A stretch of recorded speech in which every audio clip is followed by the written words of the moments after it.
Hello everyone. In this video, we will see an exercise on QlikView. The objective of this particular exercise is how to change the shadow intensity of a chart in QlikView. So over here, I have created a sales chart. So this is nothing but a state-wise sales for different markets. So this is sales is concerned for office products, or you can say office material.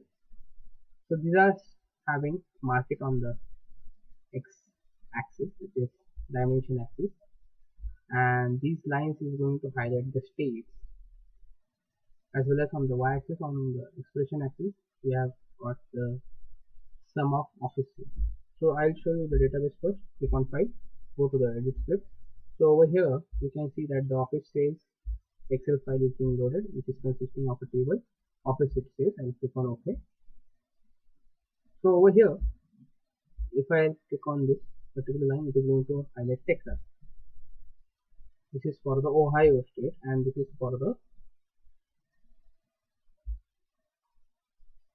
what you can say, Washington state, and this is going to represent different markets and its values.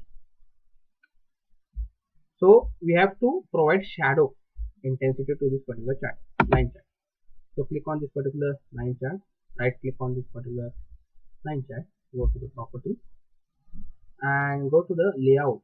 You can see a tab over here, layout. So now we have not provided any shadow intensity, so no shadow intensity is being provided. The moment I click on medium shadow intensity, and when I click on this particular apply button, you can observe the changes in this particular line chart.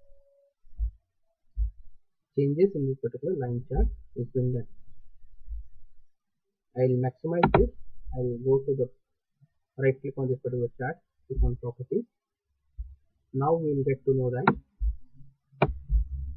well, I will go to this particular shadow intensity and click on soft and click on apply.